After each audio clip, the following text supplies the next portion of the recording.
Hello friends, मैं हूं देव और मेरे चैनल द परफेक्ट स्टडी पे आप सबका बहुत बहुत स्वागत है। आज हम लोग देखने वाले हैं चक्रवात के बारे में। जी हाँ, चक्रवात के बारे में पढ़ेंगे जो साइक्लोन है। और उसी में हम लोग जैसा कि आप देख रहे होंगे, ये जो पिक्चर आपके सामने बना हुआ है, इमेज बना हुआ है, इसमें हम लोग देखिए लिखा हुआ है साइक्लोन और एंटी साइक्लोन। अब हम लोग को देखना ये है कि हम लोग के भारत में साइक्लोन कैसा आता है, साइक्लोन आता है या एंटी साइक्लोन आता है। साइक्लोन में भी देखिए आपको ये एंटी क्लॉकवाइज है और ये आपको क्लॉकवाइज है, ठीक है। और अभी हम लोग पहले इसको अच्छे से समझेंगे, उसके बाद समझेंगे कि भारत में साइक्लोन आता कहाँ पे है और सबसे ज़्यादा साइक्लोन कहाँ पे आता है और उसका क्या कारण है, ठीक है। एक छोटा सा वीडियो है, वीडियो के अंत तक बने रहें, बहुत इंपॉर्टेंट है क्योंकि और किस मंथ में सबसे ज़्यादा साइक्लोन आता है ये तो आपके एग्जाम में क्वेश्चन पूछा भी जाता है, जो आपको देख कर आज क्लियर हो जाएगा साइक्लोन के बारे में, ठीक है। चलिए देखते हैं। देखिए, ये आपका साइक्लोन है, ये आपका एंटी साइक्लोन है। इसको चक्रवात बोलते हैं, इसको प्रति चक्रवात बोलते हैं। ये आपका 0 डिग्री है। 0 डिग्री के ऊपर नॉर्दर्न हेमिस्फीयर जिसको उत्तरी गोलार्ध बोलते हैं, और ये साउदर्न हेमिस्फीयर है जिसको दक्षिणी गोलार्ध बोलते हैं, ठीक है। अब हम लोग को देखने वाली बात ये है कि उत्तरी गोलार्ध में चक्रवात जो है सो एंटी साइक्लोन आता है, सॉरी एंटी क्लॉकवाइज होता है। एक चीज याद रखिएगा, ये फिगर आपको समझने के लिए बनाया गया है। ये फिगर आपको कहीं नहीं मिलेगा बुक में देखने को इस तरह से एक ही बार में कंबाइन करके। तो आपको ये आप समझ जाइए, साइक्लोन और एंटी साइक्लोन के बारे में आप बहुत अच्छे से समझ जाएंगे, इस बात की गारंटी है।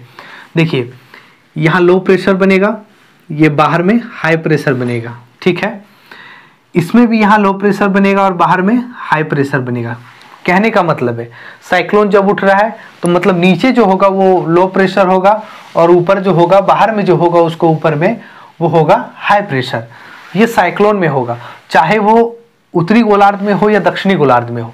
दोस्तों, उसके बाद देखिए एंटी साइक्लोन है। एंटी साइक्लोन जो है वो आपका नॉर्दर्न उत्तरी गोलार्ध में, नॉर्दर्न हेमिस्फीयर में क्या होता है, ये क्लॉकवाइज होता है, क्लॉकवाइज घूमता है, ठीक है। ये आपका बीच में लेकिन इसका हाई प्रेशर होता है और बाहर में लो प्रेशर होता है। दोस्तों, ये बहुत इंपॉर्टेंट है और आपको ऐसा कहीं भी नहीं बताया जाएगा। ये आपको बहुत एनालिसिस के बाद ऐसा आपको फिगर एक बनाया गया है, ठीक है। उसके बाद देखिए, एंटी साइक्लोन अगर प्रति चक्रवात आए और वो साउदर्न हेमिस्फीयर में हो तो फिर ये भी बीच में, जो जैसा कि बोला गया है, अगर ये बीच में होगा और उस तरह से ये चक्रवात ऐसे बढ़ता है तो फिर ऊपर या बाहर की साइड क्या होगा, तो बाहर की साइड ये लो प्रेशर होगा। कॉमन पॉइंट देखने वाली बात है, अगर साइक्लोन है चाहे वो उत्तरी गोलार्ध में हो या दक्षिणी गोलार्ध में हो, इसके बीच में जो है वो लो प्रेशर ही बनेगा, निम्न दाब बनेगा, बाहर में हाई प्रेशर बनेगा। उसके बाद अगर एंटी साइक्लोन प्रति चक्रवात है तो दोस्तों ये नॉर्दर्न हेमिस्फीयर में, उत्तरी गोलार्ध में आपको ये हो या दक्षिणी गोलार्ध में हो, ये आपका हाई प्रेशर जो बीच में अंदर बनेगा वो हाई प्रेशर बनेगा, उच्च दाब बनेगा, और बाहर की ओर निम्न दाब बनेगा। ये कॉन्सेप्ट है इस चीज को समझने का। अब हम लोग यहाँ से ये समझते हैं कि इसमें और क्या। देखिए, ये 0 डिग्री है। अब आप समझिए कि हमारा भारत कहाँ है। हमारा भारत जो है 0 डिग्री से ऊपर उत्तरी गोलार्ध में है। ये आप सबको पता है कि हमारा भारत उत्तरी गोलार्ध में है। तो उत्तरी गोलार्ध में ज्यादातर साइक्लोन आता है। आपको ये भी पता है कि ज्यादातर साइक्लोन आता है। साइक्लोन क्या होता है, एंटी क्लॉकवाइज होता है। फ्रेंड्स, ये फिगर आप जरूर इस फिगर को आप ड्रॉ कर लें, क्योंकि इसी फिगर से पूरा आपका साइक्लोन सिस्टम, पूरा आपको साइक्लोन का जो डाउट है इसी से क्लियर हो जाएगा कि नॉर्दर्न हेमिस्फीयर और साउदर्न हेमिस्फीयर, उत्तरी गोलार्ध और दक्षिणी गोलार्ध में किस तरह का साइक्लोन आता है। देखिए, अगर साइक्लोन है तो उत्तरी गोलार्ध में कैसा होगा, दक्षिणी गोलार्ध में कैसा होगा, और एंटी साइक्लोन अगर प्रति चक्रवात है तो फिर कैसा होगा, उत्तरी गोलार्ध में और दक्षिणी गोलार्ध में। ये क्लॉकवाइज है, ये एंटी क्लॉकवाइज है। ये भी देखिए, साइक्लोन है तो अगर उत्तरी गोलार्ध में है तो एंटी क्लॉकवाइज है, और साउथ में वही साउदर्न हेमिस्फीयर में, मतलब दक्षिणी गोलार्ध में, मतलब 0 डिग्री से अगर नीचे आता है तो फिर वो क्लॉकवाइज में आ रहा है। ये बहुत इंपॉर्टेंट कॉन्सेप्ट है, ठीक है। चलिए अब हम लोग देखते हैं कि हम लोग का इंडिया हम लोग का कहाँ है। पहले देखिए, 0 डिग्री से ऊपर हो गया, ये आपका उत्तरी गोलार्ध में है। क्लियर है कि हम लोग को उत्तरी गोलार्ध में इंडिया है। अब इंडिया में कहाँ चक्रवात आ सकता है, तो सिंपल सी बात है कि इंडिया में चक्रवात जो आएगा वो कोस्टल एरिया में आएगा। जो भारत के कोस्ट वाला एरिया है, जो तटीय क्षेत्र है, उसी में साइक्लोन आएगा। और उसमें भी सबसे ज़्यादा साइक्लोन बे ऑफ बंगाल, मतलब बंगाल की खाड़ी और अरबियन सागर, ठीक है, अरब की सागर, जो दोनों साइड हम लोग को बंगाल की खाड़ी और अरब सागर है, तो उसमें से सबसे ज़्यादा बंगाल की खाड़ी में क्यों आता है, क्यों सबसे ज़्यादा 80% जिसको कहा जाता है 80% आपको बे ऑफ बंगाल में चक्रवात क्यों आता है, ठीक है। तो यही चीज़ अभी हम लोग डिस्कस करेंगे। और आपका ये जो फिगर है आप प्लीज़ इसको ड्रॉ कर लें, क्योंकि ये बहुत बड़ा कॉन्सेप्ट है, ठीक है। बहुत एनालिसिस के बाद एक ऐसा छोटा सा फिगर बना के आपको कंप्लीट समझा दिया गया है।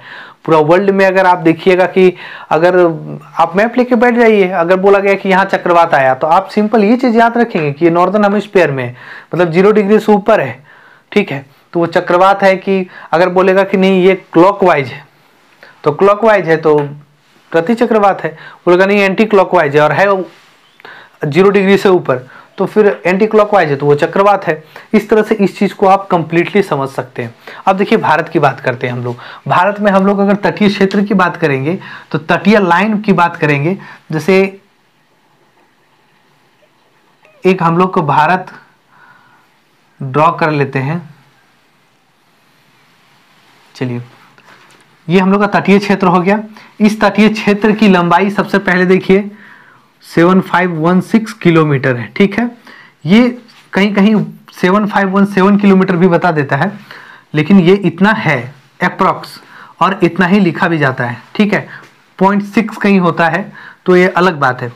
7516 7516 किलोमीटर ये आपका तटीय क्षेत्र है, ठीक है। जहाँ से यहाँ पर तटीय क्षेत्र है, यहाँ से आपका इस क्षेत्र का जो किलोमीटर होगा वो इतना होगा, 7516 किलोमीटर आपका पूरा।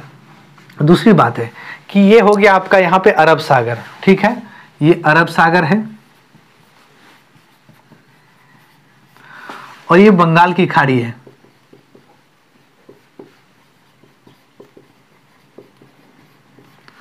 ठीक है। ये आपको बंगाल की खाड़ी हो गई। तो दोस्तों सबसे ज़्यादा चक्रवात जो कहते हैं बंगाल की खाड़ी में क्यों आती है और सबसे ज़्यादा कम चक्रवात इसमें क्यों आती है। सबसे पहले देखिए, सबसे पहले समझने वाली बात है कि चक्रवात सबसे ज़्यादा आता कौन सा मंथ में। दो ऐसा मंथ का साइकिल है जिसमें से सबसे ज़्यादा आता है। जैसे देखिए, साइकिल कहने का मतलब है 2 मंथ, आपको यहाँ देखिए लिख दिया जा रहा है, एक मई से जून, और दूसरा साइकिल में जो आता है वो है आपको सितंबर से लेकर दिसंबर। दोस्तों ये 2 साइकिल में सबसे ज़्यादा साइक्लोन आता है। इंडिया में साइक्लोन सबसे ज़्यादा आता है, एंटी साइक्लोन प्रति चक्रवात कम आता है।